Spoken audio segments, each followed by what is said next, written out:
to the BizBlend podcast. Now, actually, before having this conversation, I was really thinking, and I have kind of, have been struggling with this, that for me, sometimes, life feels like a constant balancing act. When I look at some of, the stuff from the aviation world, the world of aviation, I kind of have these parallels, like staying sharp under pressure, then like in cockpit of an F-16, like a single decision which can actually change the outcome of a mission. And when we connect that to business, one misstep can alter the course of a company, listeners. But just try to imagine this. What happens when the precision of tactical aviation collides with the messy, unpredictable world of entrepreneurship? Well, listeners, today we are joined by Major Anthony A.B. Bourke. He is a decorated F 16 fighter pilot who carried lessons from thousands of hours in the skies into the boardroom. From flying homeland defense missions over New York City after 9/11 to scaling companies into the tens of millions to building a global training powerhouse. Anthony AB has lived at the intersection of performance and purpose. So, listeners, this conversation is more about just than strategy. It is about discipline, resilience, and also finding ways to lead with clarity, whether you are in the air or in your office, in the chamber. So, Anthony, welcome to the show. And Sana, thank you so much for having me. I'm honored to be here. I understand you're in beautiful Bangalore, India. I've had the pleasure of visiting your beautiful city. It is truly beautiful and working with a company there. So I have great admiration for your country and your city. And we also have in the U.S. Air Force very great admiration for the Indian Air Force. We've learned a lot from them, particularly as it relates oh, to how they deploy their MiG-29, which is a Soviet-made fighter, but that the yeah. Indians have really figured out how to deploy at a very high level. So, kudos to you and kudos to the Indian Air Force because they're really superstars. Oh wow! I really, really, I thank you so much, Anthony. That really means a lot. And I think when I look at Air Force, although I don't have the knowledge around the technicalities in there, but in popular culture, when we look at some of the movies in there, uh, or Top Gun and stuff like that, I think that really, really gives those. Feelings, those emotions of how, although it looks glamorous, but then deep down, it needs a lot of commitment, discipline, resilience, and the skill of making the most difficult decisions within just split of seconds. And that is something I think that is very, very difficult, but it is possible to hone. So yeah. It is. In fact, we have a expression that we use in the military, and that is that fighter pilots are made, not born. And I believe this also Mhm. applies to entrepreneurs or business people. Great business leaders are made, not born. And I say that because, certainly there are fighter pilots with some God-given abilities. They're smart, they're physically Yeah. gifted, they can see things in 3 dimensions, they can anticipate what's coming faster than others. But really, the way we get there, the way we get to a place where we're executing at truly a high level is because of training, because we train again and again and again. So when there is an actual conflict, it's second nature and we know how to react. And I think the same is true for business leaders that invest in um, training, invest in thought leadership, invest in psychology and people relations. Uh, they tend to be the ones who really thrive in the end. That is so well said. So well said, Anthony. And I 100% agree with that.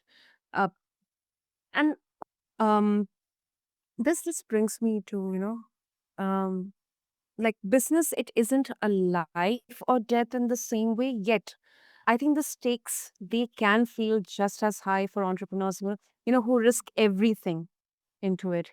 And also on the flip side, did you find any lessons from aviation that didn't translate well to business, like where uncertainty, human emotions play a bigger role?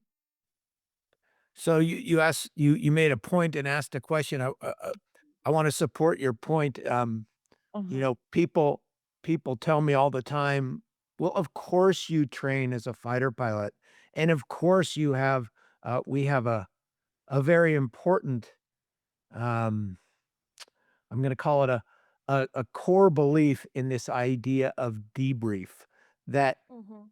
no matter how hard we train, no matter how hard we work, no matter how good we are, no fighter pilot's ever flown the perfect mission. And I think it's Mhm. fair to say that no one in business ever is going to have the perfect day, the perfect week, the perfect month, the perfect customer interaction or event.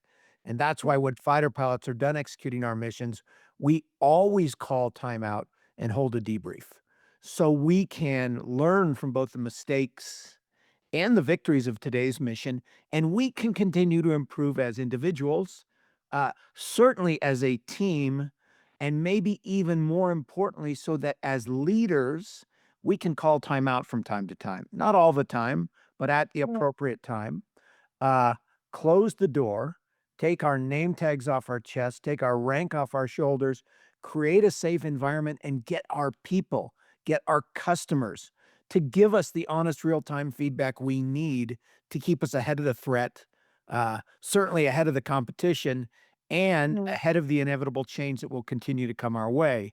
And, you know, you mentioned to me that, well, of course you do this because your life depends on, acting in the right way, executing at a high level, making good decisions. We say, yes, we bet our lives on the decisions and actions we make, and we debrief to make sure we get better every day. It's my personal belief that business leaders bet their way of life on the decisions and actions that they make every day. And I can tell you, I mean, I think we've all been around long enough to recognize that, you know, businesses go away, divisions get closed, people have to sell their house, people have to pull their kids out of school, people have to move to somewhere else.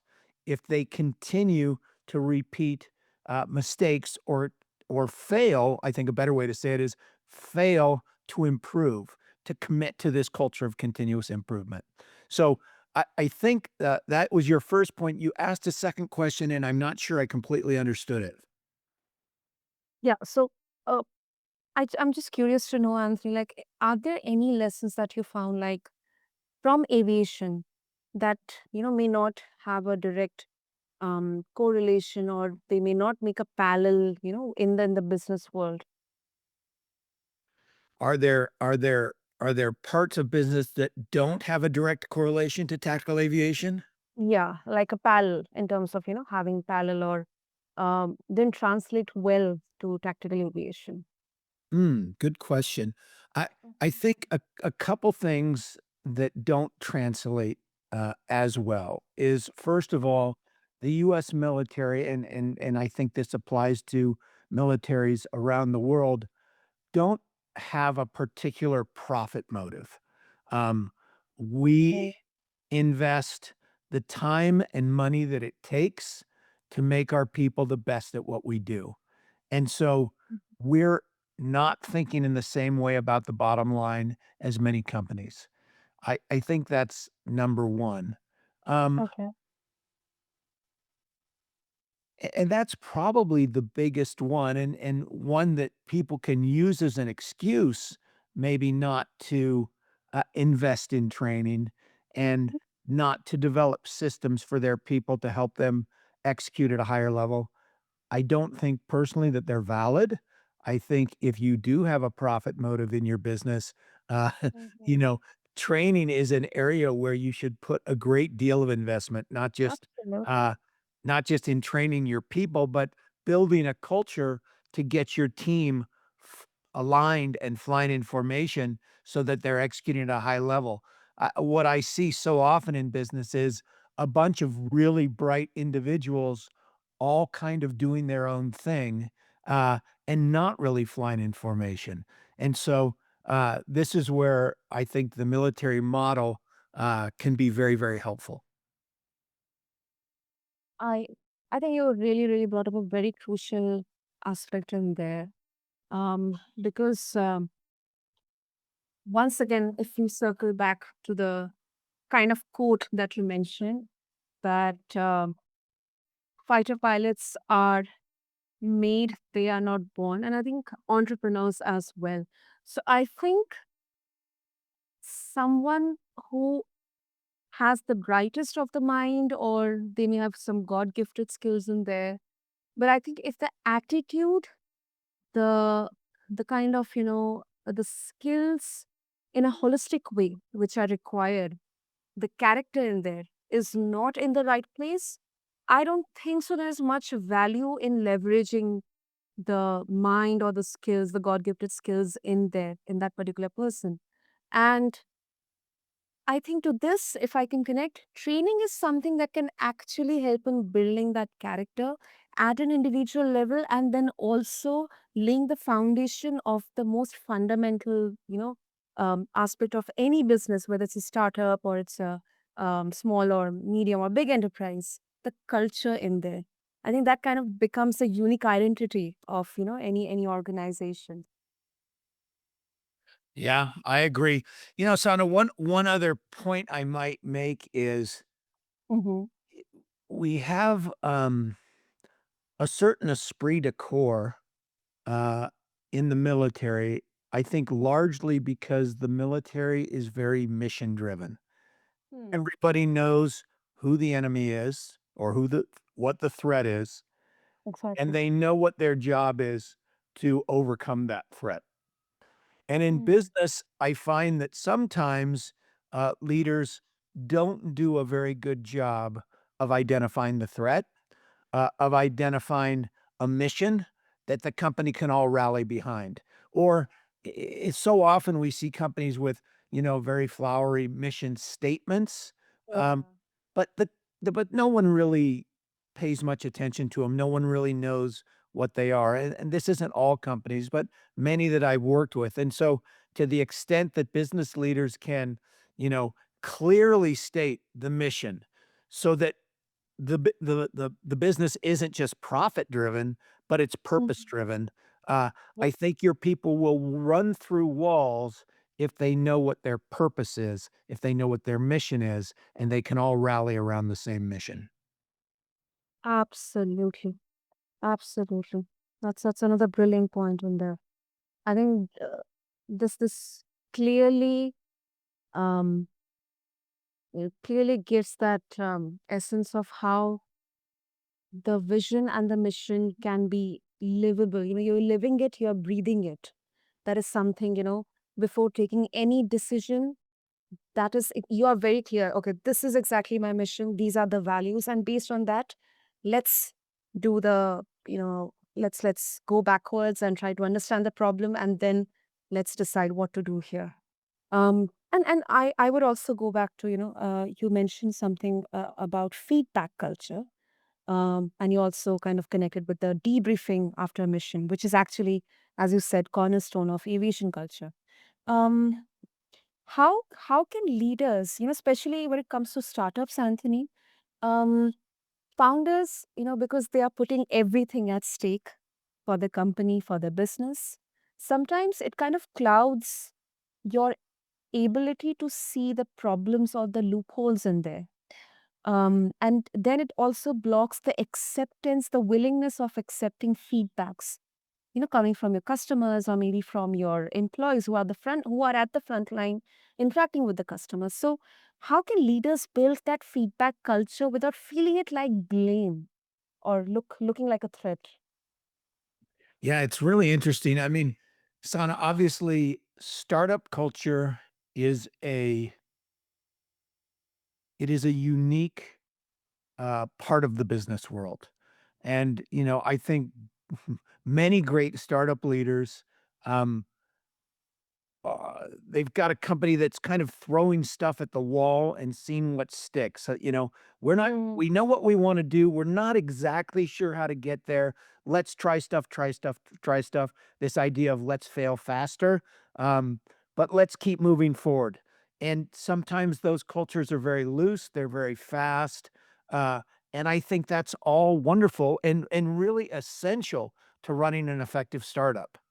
At the same time, we can fail faster if we will develop some sort of, and I'm going to use the word formalized feedback culture, some sort, I call it a feedback loop of regular briefing and debriefing, where a leader on a regular basis briefs the team uh, on what the objectives are, what the mm, threats are, what assets we have to overcome those threats, and then assigns people roles and responsibility to overcome those threats, uh, and accomplish their objectives. Uh, and then finally, maybe once a week talks about possible contingencies. We've got a plan. We're moving forward. We know some things might not go right. Let's talk about those so that when they happen, if they happen, we can react to them and be effective and keep moving forward. And then maybe once a week or once every 2 weeks or once a month, call timeout, and of course, these meetings are built into the company's schedule. They're built into the company's cadence. mm. But every Friday at 4 p.m., we get back together and we hold a debrief, and it only lasts 30 minutes, but we go back and we say, "We said we were gonna accomplish A, B, and C this week. How are we doing? Are we winning? Are we losing? Are we neutral? What are we learning? What are we gonna do better or differently next week so we can continue to drive towards our end goal?" This culture can be very helpful to a fast-moving startup company. Hmm, absolutely. Anthony, you also, this is something that, in your journey, like after the military, you rapidly became one of the top mortgage bankers in the Western US, which I don't know about, anyone else, but I think it's one of another highly stressful jobs or roles out in there. And it's not a small leap. Um, what mindset shifts were most critical in making that transition for you? Huh. Well, this is it's a first of all, a great question, and, Ah, I'm gonna okay. explain something particularly to those of your listeners who are not, in the United States. In the United States Air Force, Navy, Marine Corps, and Army, um, you can be a part-time fighter pilot. We call it a reserve fighter pilot. So, I spent 5 years flying on the active duty, and then I joined a reserve or quotations part-time F-16 squadron based in Fresno, California. Uh, and when you join a reserve F-16 squadron, you are certainly very warmly welcomed. But within about a week, your squadron commander takes you aside and says something to you like, "Hey, new guy or new gal, Oh, time to go find yourself a real job." And unlike most of my squadron oh mates my. who Okay. yeah, yeah, it's a little bit of a shocker, because you're only gonna fly you Yeah. don't live on the base, you're not there 5 days a week, you generally in a fighter squadron, reserve fighter squadron, you fly about 2 times a week. In my case, that was Wednesday evening, and Friday afternoon. But, most of my squadron mates pursued careers as United Airline pilots or Delta Airline pilots or American Airline pilots. Uh, I chose a different path, which was to pursue my other life passion of starting and building at least what I thought were great businesses. So you're right. The first thing I did was helped open the regional bank, a regional bank for a company called Weyerhaeuser Mortgage in the Central Valley of California. And, I did have great success. I became the top producing mortgage banker in the Western US. And you asked, Oh. well, how do you make that transition and was it difficult? I think and so the first the first way you make it is, for me at least, was, I'm gonna use the word fear because I had a wife and 3 young children, I had a mortgage, I had bills to pay, and, I got up very early every morning and went to work, and I worked late every night because I wanted to succeed, and in a large way, that was essentially applying the same principles I'd learned as a military officer and as a fighter pilot. Hard work, applying yourself, setting objectives, and then trying to accomplish them, not letting any roadblocks get in your way, work in business just like they do in the military. I also did something a little bit different than everybody else in the market at the time. At that time in the US market, and this is like 1992, there had been a huge wave of refinances. Interest rates had been falling for a number of years. And so all of the mortgage bankers in my market were basically they'd gotten a little complacent. In English, we say that they'd gotten fat, dumb, and happy. They basically sat in their office waiting for the phone to ring to have somebody call them up and say, "Hey, can you refinance my home loan?" And that paid them really well, and it was great. Uh, Mhm. since I didn't have those existing clients, I went out and, approached the, real estate agents in my community who were selling homes, and, these real estate agents were very happy to see me because most of their mortgage bankers had kind of forgotten about them. They didn't really need them anymore because their existing client base was refinancing, and so I was able to kinda capitalize on that, and as I did that, interest rates stopped falling. And s and so suddenly, people were still buying houses, but people were not doing refis. And so I just happened to put myself, in the right part of the market, won a number of very loyal realtors who were doing a lot of business, and that really launched my business and made me successful. So, in short, I kinda look at the market, I tried to find a niche where I could be successful, and then I put all my energy into it. Yeah. I think it would be an understatement to say that, you were there at the right place at the right time. I think it was more about strategy and kind of, having that differentiator in terms of the choice that you made. Um, Other fighter pilots going for airline pilots or other roles, but you actually kind of followed your passion as well. And then you actually followed uh, and created a niche in there to build your business, a successful business. I think this also kind of, covers some of the basics there in growing a successful business. So, yeah, that's very, very interesting, Anthony. Yeah, thank you. Ah, great. Okay. And before we wrap up, I just want to bring in a nuance in here. Now, whenever, and this is more towards Anthony, more towards the holistic, wellness perspective, because let's just admit that, sometimes entrepreneurship can be a very, very isolated journey. It will definitely require, I don't know, 1,000% of your commitment, which involves your health, your emotional, your mental health, your family. Um, because you need that discipline, that consistency in there. As you mentioned about your how you wake up early in the morning, how you work late. Um, I mean, that kind of would be maybe during these times translated as something boring because you are doing the same thing every day, but you are practicing with such dedication and observation in there. That is exactly building a precision in there. So I would like to bring in a bit of the health aspect in there. Um, do you believe that, when an entrepreneur or founder trying to grow a successful business, um, sometimes, they would hesitate to take pauses or maybe take some rest in there just to have a clarity of their mind or just to focus on their health in there. Do you think that these aspects should be completely ignored, or maybe they should take a side pushback, or take a they should be in the background while an entrepreneur is completely into the business, or maybe a balance can be created in there? Oh, man, it's such an important point. Son, I'm a very active person. I ski quite a bit, almost 100 days a winter. I live in Park City, Utah, which is a mountain town. I ride a mountain bike Oh, often. wow. Um, I'm very physically active.